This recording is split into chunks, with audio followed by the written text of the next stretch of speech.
Hello dolls, welcome back to my channel. This is Ebony Nikita, the Dominican princess, and today I will be chatting with you dolls about feminine confidence. Feminine confidence is the self-assurance within yourself, your abilities, and your character as a feminine woman.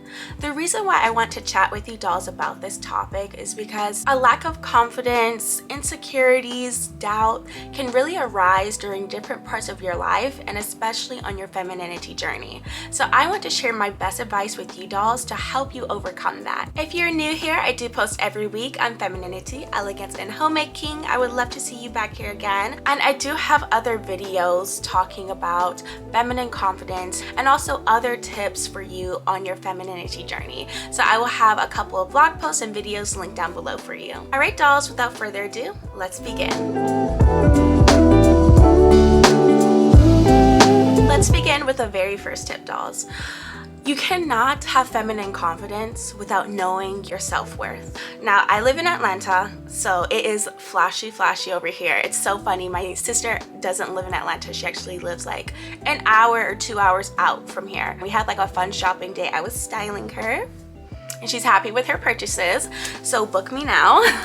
But we were shopping and she was like, oh my gosh, Ebony, everyone here is just like flashy. Everyone here got something going on. It's designer this, everyone has a fit. This funny joke, whenever you're in your hometown, you're a solid 10, but then you come to the city and you realize like you're maybe like a 6 or so, maybe 7 if we're being nice here, you know.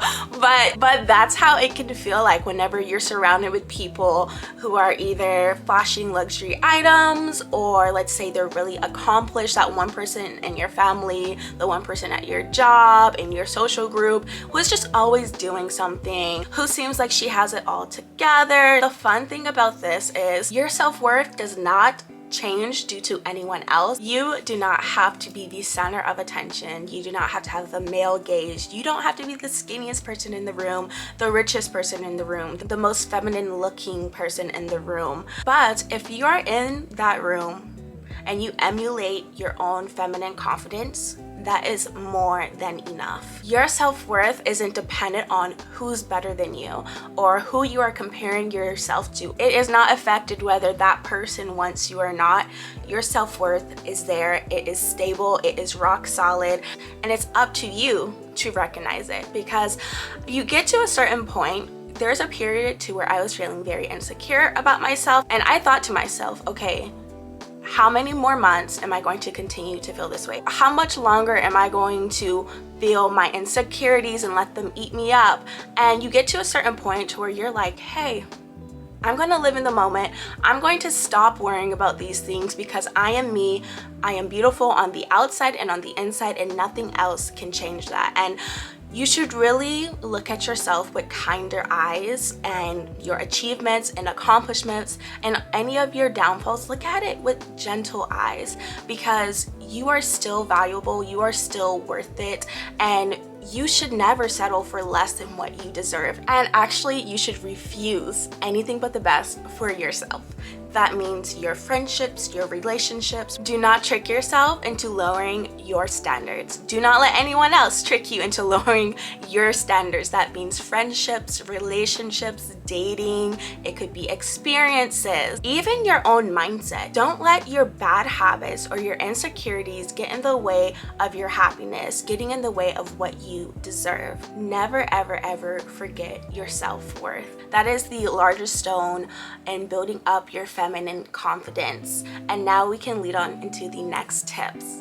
You have to stop caring about what people think of you so much. I promise you, it is not that deep. It is not that deep. Just relieve yourself of that burden. You won't even recognize how much of a burden that is until you let go of it.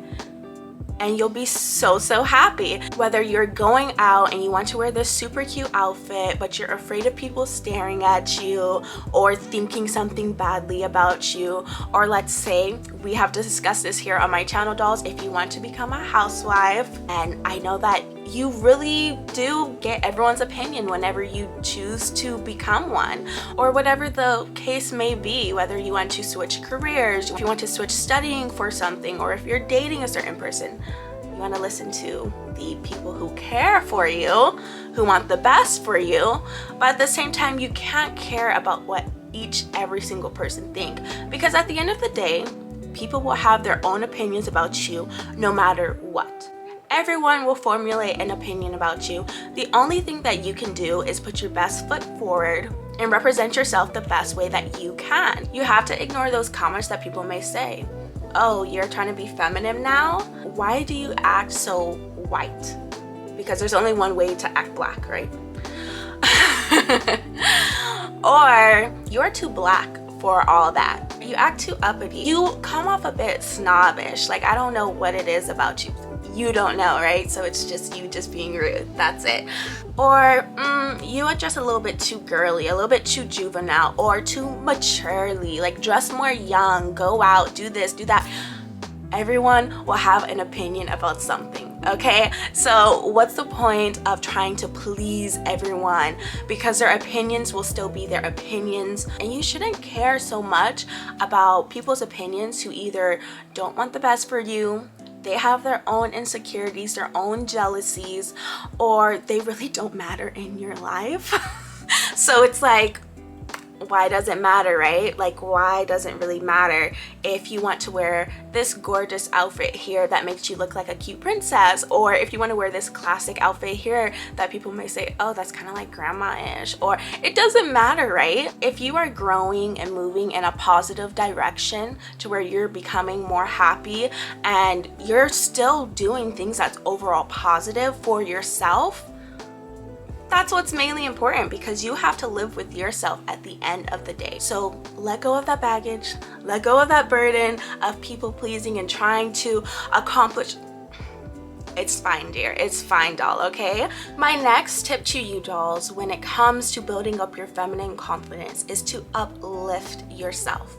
Stop talking down on yourself, please. Criticism and brutal honesty is not always the best thing, especially if you're one to overanalyze, overthink, it stays in your mind. You don't want that. You always want to, anyone who has any point of correction or someone who is just giving you their honest thoughts, there's a way to say things to others. If you're that polite and kind that you're able to give your own opinion about something and give constructive criticism to other people, then you should be able to do that for yourself. This goes back to self-worth.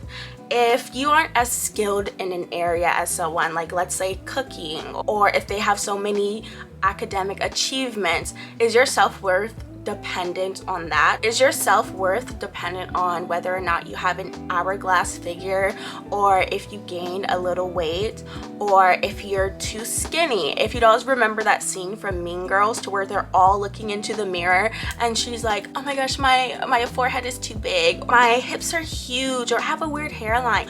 That was like a funny moment, but in actuality, sometimes we can do that to ourselves. We can take a picture and criticize ourselves so harshly, but then whenever our best friend does it, or our sister, or someone that we care about, we're like, oh my gosh, why are you so mean? No, you look gorgeous, this and that. We always look for that brighter side and complimenting and uplifting someone else during their, down, sad type of little moments. So we should be able to start doing that for ourselves. Stop being so harsh on yourself. It would be so hard for a child to grow up and be confident because they always had someone over their shoulder talking down on them, just really criticizing them, just saying rude comments to them.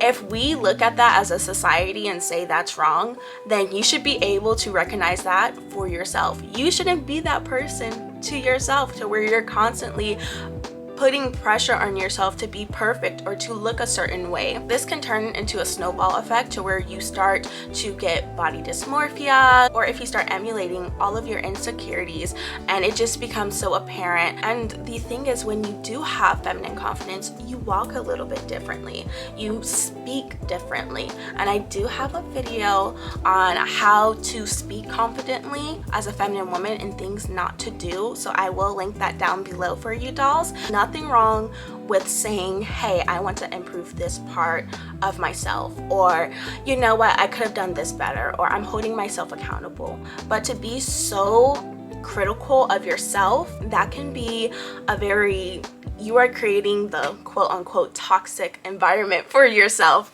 I'm saying toxic because I know a couple of you dolls hate that word, because I just want to be a fiend to you, okay?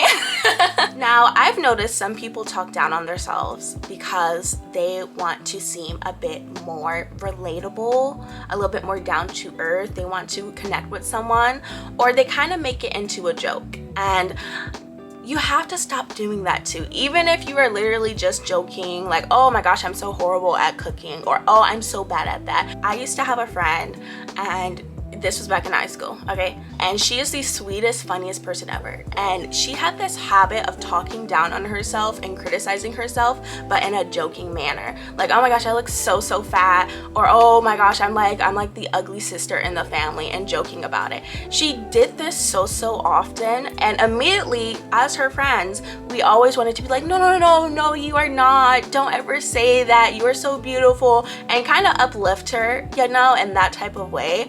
But it kept on going. So it got to the point to where as her friends, we were like, okay, is she just kidding, or is she being dead serious right now? And we actually spoke to her. We were like, hey, you're a beautiful person. What's really going on? Because at this point, we're not sure if you're joking or if you're not. Because as her friend, we want to be there for her to help uplift her and help her. Whenever you're around someone who's constantly tearing themselves down, they won't accept a compliment. They won't accept anything. It could get to the point to where you're like, okay, do we need to have a serious talk? Some other people, I've seen this before too, to where they're kind of fishing for compliments or something like that. Or it can be like, oh my gosh, I'm just so used to joking about what I'm not good at that I didn't realize that I'm constantly. So you want to make sure that you aren't doing this too much, because honestly, even whenever it comes to meeting strangers, I've done this before to where I'm like, oh no, I'm not that good at this, you know, because I'm trying to like connect with them and be funny and be relatable. And then they're like, oh, I'm really good at this. Then I'm like, hold on, I'm not horrible at this. I was just kidding, okay? I'm really good at this. You know what I mean? Because you expect them to come back and say, oh yeah, I'm terrible at this too, and then they don't. So you don't want either of those situations to happen. You can be humble without tearing yourself down or making little jokes here and there about things that you're not good at, okay? You can be humble, you can still be relatable, but you don't have to lower yourself to make people feel more comfortable with you. And you shouldn't lower yourself no matter what. And truly accept the fact that your self-worth is not dependent on any of those things, on any of your insecurities. Even on your worst day, you are still the best. It's always mental. It's always a mental thing, and we have to start recognizing that and start to be as uplifting to yourself as you are to others, and compliment yourself in the mirror every single day and just go like, wow, like I have beautiful lips, or I made this really good recipe a couple months ago and I nailed it and I want to do it again, or I always look for the good in other people and I love that about myself. Whenever you start to build yourself up like that, just small ways, right? Just recognizing what's already there, you're able to really build on to your feminine confidence. Dolls, thank you so much for joining me today in this video. Comment down below what is your favorite tip and what are you going to be working on.